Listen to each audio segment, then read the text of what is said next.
Hi, I'm Eloise, and today I'm going to share with you the number one piece of advice that I give nearly every parent in week one of my communication program.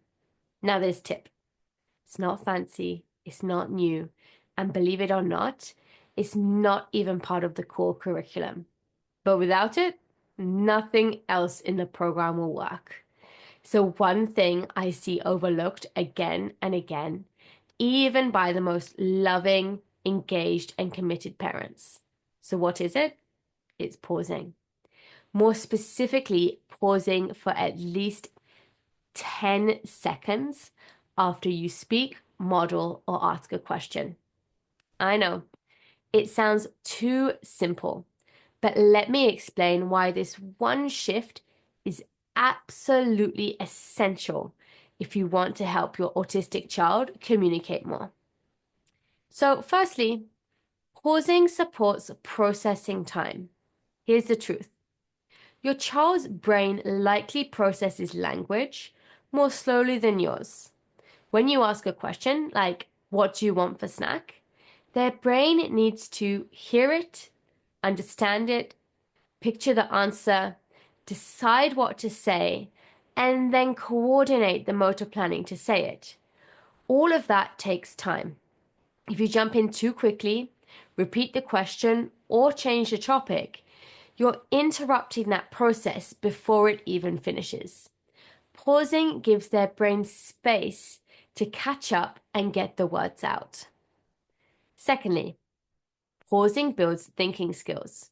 The goal of communication isn't just to speak, it's to think and express. When we pause, we're not just waiting for speech, we're giving the children the gift of practice, the gift of time to practice forming thoughts.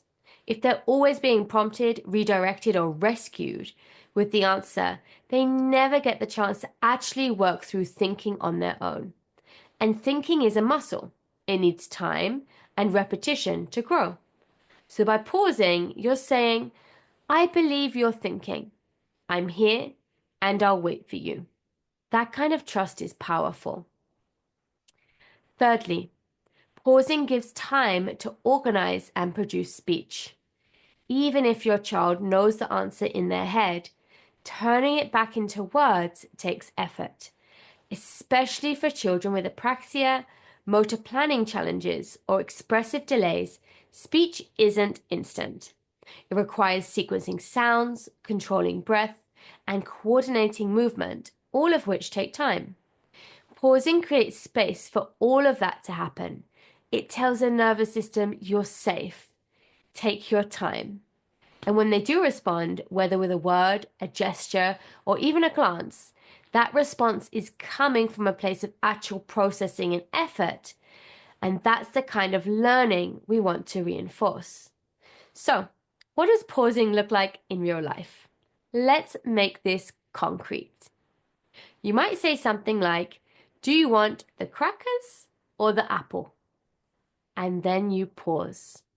You count to 10 silently in your head, maybe even 15, and you resist the urge to repeat yourself, offer the answer, or fill the silence. Or you could say, "Tell me what you see in the picture." And then you wait. And you're probably going to feel awkward. You might feel like nothing is happening, but everything is actually happening. Inside that silence, your child's brain is working hard to understand, recall, decide, and express. Okay? So this comes before everything else. And in my program, we dive deep into communication. We work on cognition, imagery, structure, independence, and confidence. But none of it matters, and none of it can take root if your child doesn't have space to think and speak. If we don't pause, we rush past that most important part, the moment where learning and growth can actually happen. So, yes, my program does go way deeper than pausing. But if we skip this first step, we're not building on solid ground. So this week, try it. Pause for 10 seconds after you ask a question or model a word. Resist that urge to fill the space. And watch what happens when your child is given the space to process, think, and speak on their terms. This work starts small, but it leads to big changes.